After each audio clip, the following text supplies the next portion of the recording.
Chers élèves, bonjour. Je suis Ndjekoska Jimbe Patrice, professeur de français du secondaire. Bienvenue à la suite de notre cours sur la méthodologie de contraction de texte destinée aux élèves de classe de terminale. Nous avons eu à présenter l'épreuve, ses objectifs de manière générale. Aujourd'hui, nous tombons déjà sur le résumé. Nous avons dit que la contraction de texte comprend deux étapes. Première étape qui consiste donc à résumer ou à analyser un texte, et la deuxième qui consiste à choisir un thème et d'en faire une discussion. Et nous verrons aujourd'hui le résumé. Qu'est-ce qu'on attend par résumé? Vous savez, résumé, nous allons voir le résumé avec ses principes pour vous aider à comprendre. Comme on l'a dit, le résumé, c'est une photocopie analytique en réduction. Photocopie analytique en réduction. Donc, quand on dit déjà résumé, vous le savez bien, c'est-à-dire, c'est rétrécir, c'est raccourcir ce qu'on a longtemps expliqué. Mais dans le résumé, ce qui est très important, vous allez voir que l'auteur, le candidat se substitue à l'auteur. Se substitue à l'auteur. C'est-à-dire, il se met à la place de l'auteur. C'est-à-dire, on parle de la substitution. Il se place il remplace l'auteur, il parle, c'est comme l'auteur lui-même, pour dire en peu de mots ce que l'auteur a dit en plusieurs mots. Voilà, c'est ça.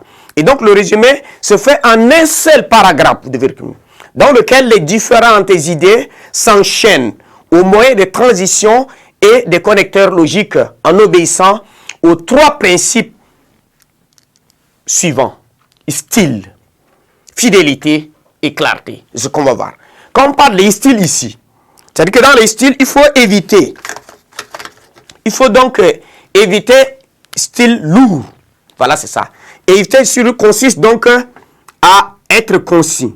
Voilà, on parle là de la concision. À être correct. Correct. Parce que nous cherchons à faire comprendre quelque chose. À être court. Voilà, c'est ça. C'est ça le style qu'il faut adopter dans la contraction de texte, dans le résumé, disons. Et nous avons deuxième principe, c'est la fidélité. Vous voyez, c'est-à-dire, nous avons dit que résumer un texte, c'est reproduire le contenu du texte en restant fidèle au sens. Nous avons là, on parle de la fidélité. Fidélité. J'ai dit ici, nous avons là trois choses. Nous avons ici le sens. Vous devez rester fidèle au sens. C'est-à-dire, vous n'altérez pas au sens. Vous gardez le sens de l'auteur.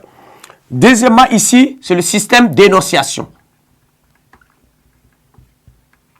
La fidélité au système d'énonciation. Si l'auteur utilise la troisième personne du singulier pour écrire le texte, vous le faites aussi à la troisième personne. S'il utilise la première personne, vous dites aussi la première personne. Si l'auteur dit « je », vous dites aussi « je ». Nous avons dit le système d'énonciation, c'est la situation dans laquelle a été produit un texte. C'est-à-dire, cela vous amène à savoir qui parle à qui et dans quelles conditions. Vous cherchez à reconnaître à ce niveau les actants et les circonstants. C'est-à-dire, vous dites qui écrit, à qui. Voilà, c'est ça. Et le moment est indiqué. Quand on parle des circonstants, c'est le moment. C'est-à-dire le temps ou le lieu. Actant, c'est la personne qui produit et ses destinataires. Voilà, c'est ça la question. Et troisièmement, c'est la démarche. La démarche. C'est-à-dire la démarche chronologique. Démarche chronologique. C'est-à-dire, vous suivez l'ordre du texte. Vous ne pouvez pas sortir, renverser l'autre. Si l'auteur commence, disons, à parler de la guerre. Premièrement, il parle de la guerre. Il définit qu'est-ce que la guerre. Deuxièmement, il parle des dangers de la guerre. Troisième, conséquence de la guerre.